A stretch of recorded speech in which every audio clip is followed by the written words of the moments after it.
Number 5, फिर उसे अपनी कॉपी पर यानी नोटबुक के ऊपर आप उसे लिख लीजिए। जो कुछ भी आपको सीखने के लिए मिला है प्रतिज्ञा के विषय में या सिन के विषय में, या आपको कोई सवाल दिमाग में आया है या उस सवाल का जवाब आपको मिल गया है, तो आप अपनी नोटबुक के अंदर ज़रूर उसे लिख लीजिए, उन सवालों को लिख लीजिए और ध्यान से उन सारी बातों के ऊपर या जो सवाल हैं, जो जवाब हैं, उनके ऊपर आप मनन करना शुरू कीजिए। जब आप उसे मनन करेंगे, यानी नंबर 6 है बोलना। जो जो बातें आपने अच्छी लिखी हैं, जो जो बातें आपने बेस्ट लगी आपको और आपने बेस्ट तरीके से उन्हें लिखा है, जो जो बातें आपको मन को छू गई, या आपने जिस वचन के कारण पापों का पश्चाताप किया, तौबा किया है, उन सारी बातों को आप स्पीक यानी बोलना शुरू कीजिए। जो जो आपने लिखा उसकी डेट डाल दीजिए, उसकी तारीख लिखकर आपने किस तारीख को वो लिखा था, उसी तारीख के मुताबिक आप उसे पढ़ सकते हैं। मैंने इस तारीख को ये किया था, एक दूसरी तारीख आई तो उसमें ये किया था, तीसरी तारीख आई तो मुझे ये सवाल मिला था, चौथी तारीख आई तो मुझे इस सवाल का जवाब मिल गया था। ध्यान से सुनिएगा, बहुत से सवालों का जवाब आपको उसी चैप्टर में नहीं मिलेगा, लेकिन आपको अगले चैप्टर में, अगले अध्याय में उसका जवाब मिल जाएगा। तो इसलिए आपने जो प्रश्न लिखे हैं और जहाँ जहाँ आपने प्रश्न का जवाब लिखा है, उन्हें ऊंची आवाज़ में पढ़ना शुरू कीजिए, उन्हें बोलना शुरू कीजिए। आपको इतना ऊंचा बोलना है जिससे कि आपके कान आसानी से सुन पाएं।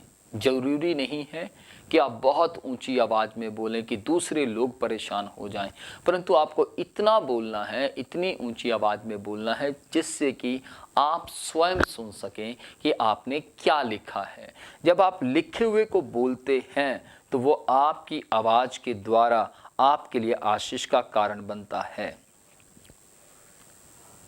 आपको सुनने या यदि आपको सुनने में समस्या हो रही है या फिर आप प्रॉपर अपनी आवाज़ को सुन नहीं पा रहे हैं, तो मैं आपको बताना चाहता हूँ कि आप बोल कर रिकॉर्ड कीजिए। यानी आप ऐसे माहौल में रहते हैं जहाँ आप बार बार ऊंची आवाज़ में बोलकर सुन नहीं सकते, तो आप उसे रिकॉर्ड कर लीजिए और अपने ईयरफोन जो है आप उसे कान में लगाइए। उसके बाद आप अपने फ़ोन के जरिए से सुन सकते हैं। यदि आपने कोई भी पाप किया है तो उसे मान लें।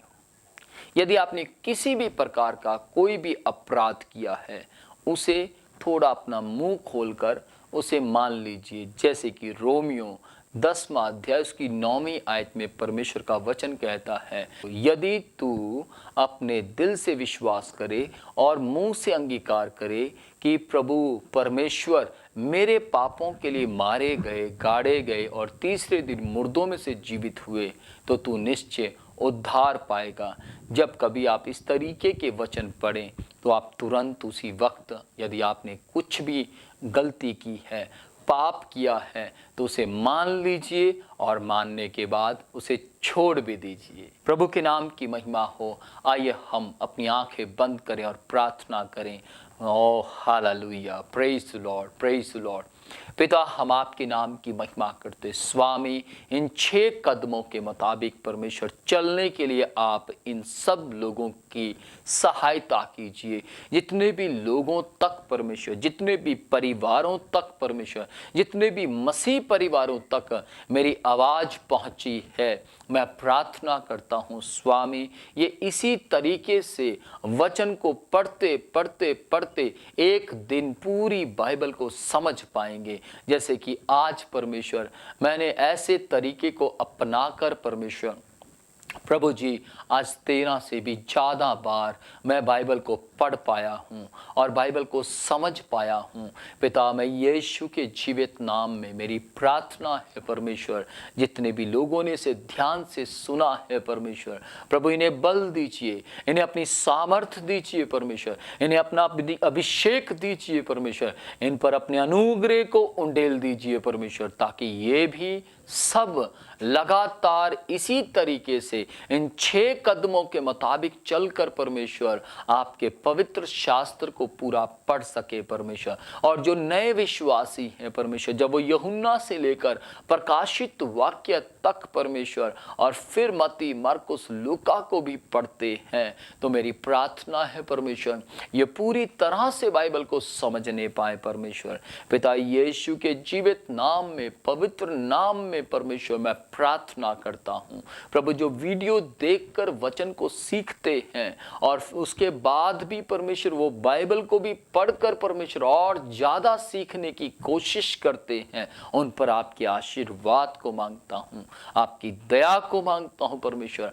हर प्रकार की सुस्ती की सामर्थ्य से ये आज़ाद हो जाएं, हर प्रकार की परमेश्वर सुस्ती की शक्ति परमेश्वर, लापरवाही की सामर्थ्य परमेश्वर और इन्हें रोकती है, सारी शक्तियां दूर हो जाएं। प्रभु जी, बहुत सी सामर्थ्य शैतान की ऐसी हैं जो इन्हें प्रार्थना करने नहीं देती, बाइबल को पढ़ने नहीं देती, बाइबल पढ़ते समय इनके ध्यान को भटकाती है, या फिर बाइबल पढ़ते समय इनके ऊपर सुस्ती उतर आती है, या फिर ध्यान बार बार फोन की ओर, व्हाट्सएप की ओर खींचता है। मसीह यीशु के नाम में स्वामी, ये इन सारी शक्तियों से आजाद और आजाद होने पाए। धन्यवाद। मसीह यीशु के जीवित नाम में हम इस प्रार्थना को मांगते हैं। आमीन, आमीन। Praise the Lord. प्रभु के नाम की महिमा हो। यदि आप सबको ये 6 कदम समझ आए हैं और आपको ये कदम अच्छे लगे हैं, तो मैं आज आपको बताना चाहता हूँ, इन 6 कदमों को आप अलग अलग अपने मित्रों के साथ जो मसीह में हैं और जो मसीह में अभी नए आए हैं उनके साथ ज़रूर बांटिए, और इस वीडियो को ज़्यादा से ज़्यादा आप उन लोगों तक पहुंचाइए जो अभी भी बाइबल के पढ़ने का सही तरीका नहीं जानते। आपके एक शेयर के जरिए बहुत से लोग जान पाएंगे कि बाइबल किस तरीके से पढ़ी जानी चाहिए। प्रभु आपको आशीष दे। जय मसीह की। God bless you. और आपको ये कैसा लगा है आप कमेंट में ज़रूर मुझे लिख कर बताइए कि आपको ये तरीका कैसा लगा। God bless you.